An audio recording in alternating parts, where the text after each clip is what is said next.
Magnificent vine forest trees as we approach Ludmilla Creek. Surviving but not protected. Dropping their leaves in the dry season. Enriching the soil.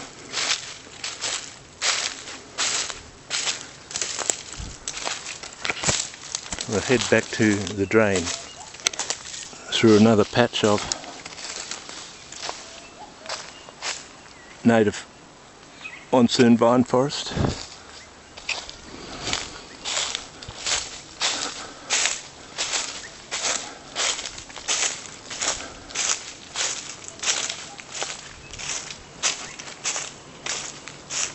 On the Kulaluk Lease.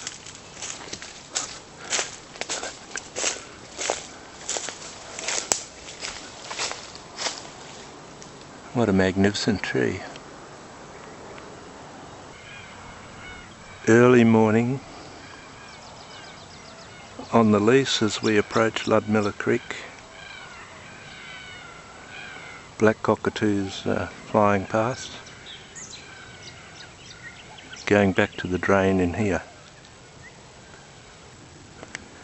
Now while I went to have a look at the vine forest, the tide has come up in the 10 minutes, flowing up the drain, making it very difficult to access the beach.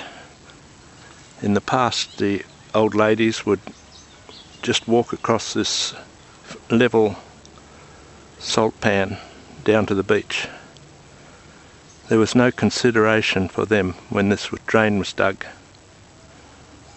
so that it acts as a barrier but to Aboriginal use. But who's speaking for them? No one. In fact, I could be charged for trespassing making this video. I have been giving a warning.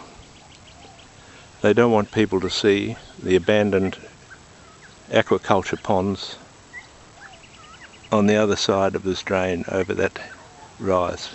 Yeah, this area is unrecognisable since these drains were dug. It was once a level salt pan, only covered by above 7-metre tides, and a refuge for migratory birds.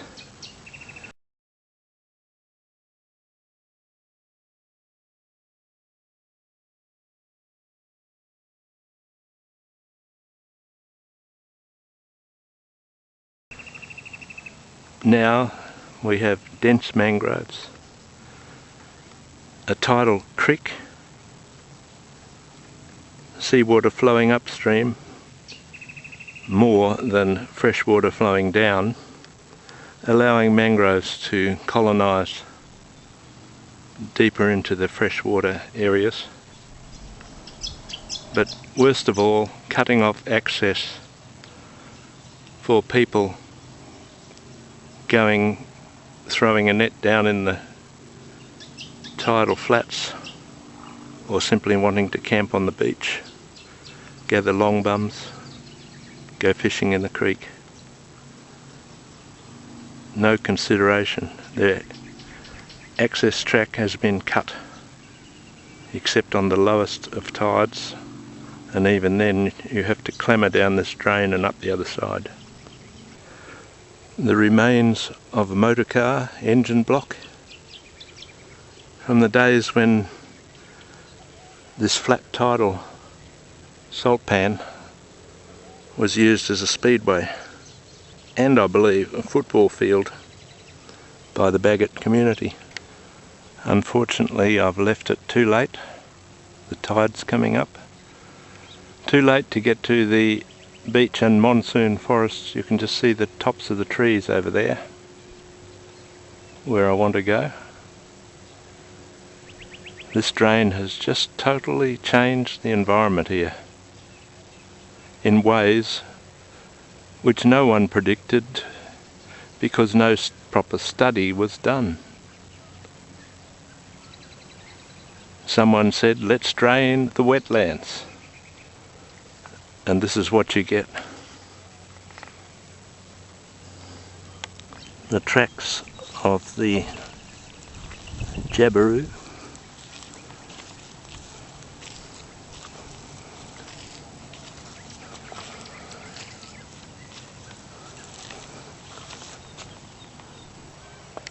Another motor vehicle rusted away.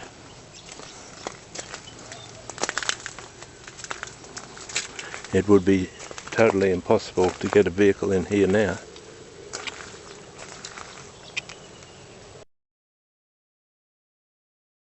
Now this is interesting, a bit of history.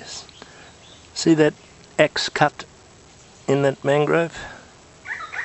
There's only one person could have done that. That's my old friend Fred Fogarty, who lived here in this vicinity. And why would he have cut this stump?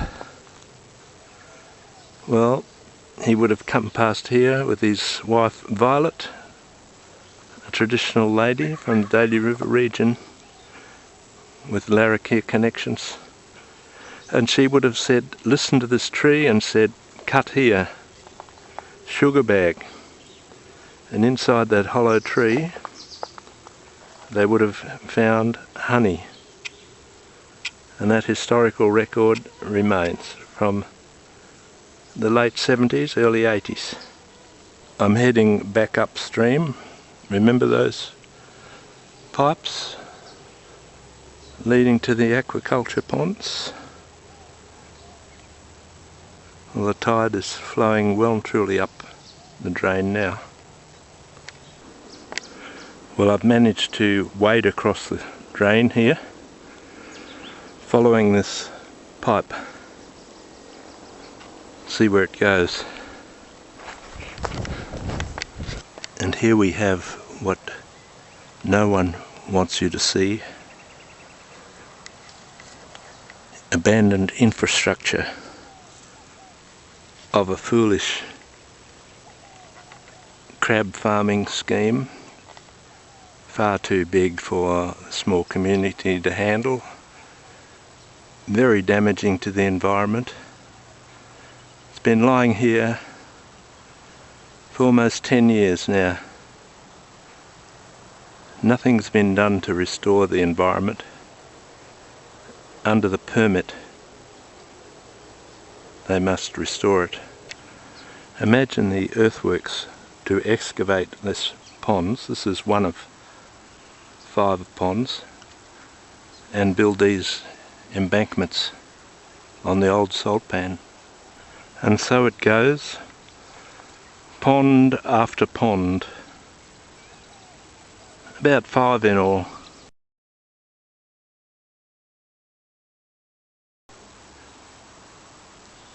Why has there been no inquiry into this? Ask Mr. David Tollner. He was involved as a federal politician at the time. At least the longbums have found a home. This is where they brought the salt water in through locks and pumps. All abandoned.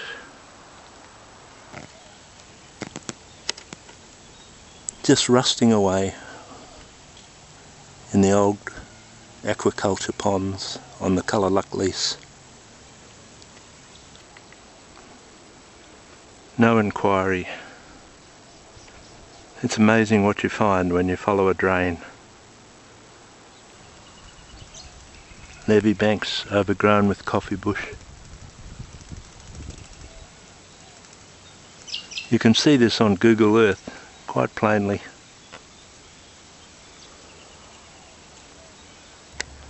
Hundreds of meters of pipe abandoned in the mangroves. No doubt to bring fresh water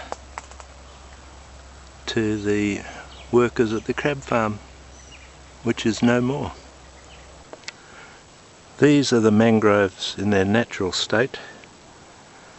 The tide would only occasionally come up this far. But now, with the drain to my left over here, the tide is rushing up into the wetlands. Of course, coming across this land, the tide would seep slowly, and these crab holes would absorb a lot of it as it came up, so that by the time a high tide was reached, it would be going out again.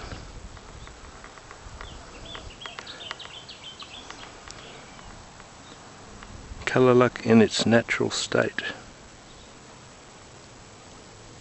The tide is still coming in, but I'm going to have to wade across.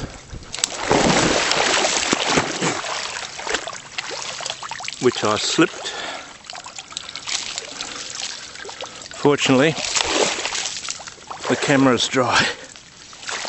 Can't say the same for my mobile phone. No Crocs anyway. And here we are back at the pipe. Tide flowing up this far. Still flowing fast. But I doubt if it'll flow enough to go through the pipe today. Flowing upstream instead of downstream. In a bigger tide it will rush through that pipe and into the freshwater wetlands.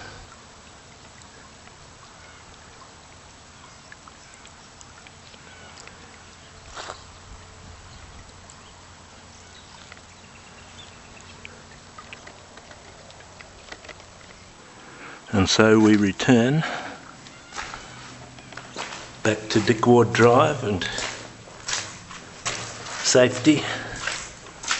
Just hoping I'm not seen by people who don't want us to know what's going on here.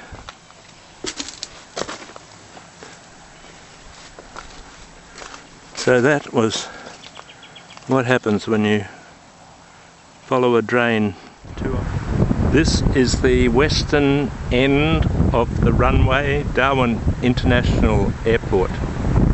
Part of a massive water catchment area, all of it rushing across here and into lot 5182 and down into Ludmilla Creek over there.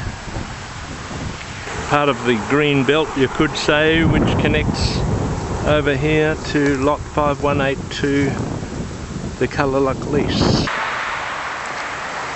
We commenced our journey over the other side of this busy Bagot Road, and this is the source of the drain from the RAF base, Darwin International Airport, runoff flowing into Ludmilla Creek through lot 5182. One of several such drainage points.